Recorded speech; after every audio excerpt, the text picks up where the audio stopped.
Olá, vamos então continuar aí a falar sobre a independência do Brasil e, segundo o historiador, né, José Murilo de Carvalho, a permanência da corte portuguesa no Brasil contribuiu para a unificação nacional. Como foi dito lá atrás, né, a vinda da família real para o Brasil ajudou a criar esse país, né? Se a coroa tivesse decidido ficar em Portugal, Dom João obrigasse Dom Pedro a voltar para Lisboa, o Brasil com toda certeza não existiria. Né? O Brasil hoje seria fragmentado em 5 ou 6 países distintos, assim como aconteceu. Né? Então, com certeza a colônia se fragmentaria como se fragmentou a parte espanhola da América. Né? Então, a permanência aqui de Dom Pedro, ele percebeu que tinha o apoio da elite, mas que era preciso então construir o Brasil. E para se ter uma ideia, né, só adiantando um pouco, é, depois Dom Pedro II, né, lá na frente, ele vai incentivar o romantismo, né, porque ainda não havia uma noção de Brasil ainda, né? Mas Dom Pedro vai conseguir, né, apesar de toda a dificuldade, manter o país unido. Aqui nós temos a segunda esposa de Dom Pedro, a Dona Amélia, né? A segunda esposa, que depois que faleceu a Dona Leopoldina, Dom Pedro ficou viúvo, né? E depois ele vai romper com a Domitila, né? Vai romper, né, o relacionamento com a amante principal, e depois ele vai casar com a Dona Amélia, a segunda esposa. Então, em maio de 1822, Dom Pedro assinou, né, o decreto do Cumpra-se. Então, reparem que, se a gente pegar, a gente fala muito, o 7 de setembro, né, o dia da independência do Brasil. Mas é um processo assim que foi se acelerando, né? Começou em janeiro com o FICO, né? O dia do FICO, né? Eu fico no Brasil, né?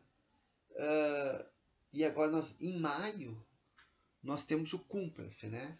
Então Dom Pedro assinou o decreto que determinava que as resoluções aprovadas pelas Cortes de Lisboa só teriam validade no Brasil com o Cumpra-se, né? De Dom Pedro. Então, tinha que passar por ele, né, as decisões. Nesse mesmo período, Dom Pedro recebeu o título de defensor perpétuo do Brasil e, atendendo ao pedido do Conselho de Procuradores, convoca uma Assembleia Constituinte. Né? Então, isso já no mês de junho, né? Já estamos em junho, e o Brasil ele precisa ter uma lei, né? Então, já pensando na independência, já pensando na separação, uma Assembleia Constituinte, né? O Brasil ter as suas próprias leis. Diante dessas medidas, as Cortes de Lisboa deram o ultimato que desautorizava as medidas de Dom Pedro e ameaçava a destituição do governo no Brasil e a perda do direito de sucessão ao trono português. Então, tudo isso, né, vai levar ao 7 de setembro, né, a nossa independência. Então, as Cortes de Lisboa tentando tirar os poderes de Dom Pedro. Aqui nós temos uma curiosidade, a exumação, né, do corpo de Dom Pedro e das suas duas esposas. A Dona Amélia descobriu-se que ela foi mumificada, né? E descobriu-se também que havia uma história, né, que Dom Pedro teria empurrado a Dona Leopoldina numa briga, né, escada abaixo, mas na exumação nenhum osso foi encontrado quebrado no cadáver de Dona Leopoldina. Né? Então, a exumação ajudou a contar um pouquinho da história da família real. Então o príncipe estava retornando de uma viagem a Minas, né, quando recebeu essas notícias. E acatando a recomendação de José Bonifácio, né, proclamou a independência em 7 de setembro de 1822. Ao chegar à cidade do Rio de Janeiro, foi aclamado imperador constitucional do Brasil. Então, aqui ficou um pouquinho confuso, mas Dom Pedro, ele foi a Minas, foi a São Paulo, né? Então ele estava percorrendo o interior, né, conseguindo apoio, né, para o projeto.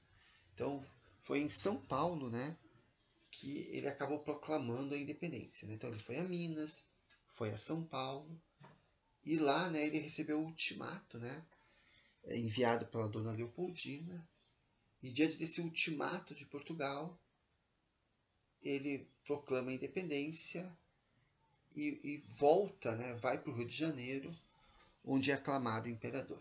Aqui nós temos um dos quadros, né, da independência, ele sendo aclamado, que pode ser verdade, né, mas também pode ser uma invenção, né? Ele seria uma retratação, né, eles chegando no Rio de Janeiro, aclamando a independência. Esse outro quadro da independência que a gente já comentou numa aula anterior, aqui estou repetindo ele, que, né, foi dito antes, é uma fake news, né? Aqui sim, lá em São Paulo, às margens do rio Ipiranga, do riacho, né? Como ele estava acompanhado de poucas pessoas, poucos amigos, né? Não era essa multidão de pessoas. Mas esse quadro aqui, a parte que mais realista dele, é esse cantinho aqui, né? Onde mostra o povo de boca aberta ali, né? Meio espantado, né? O que está acontecendo? Então, a gente percebe que o movimento de independência foi um movimento liderado pelas elites. Dom Pedro se aproveitou disso, né, para permanecer no comando, e o povo só assistiu.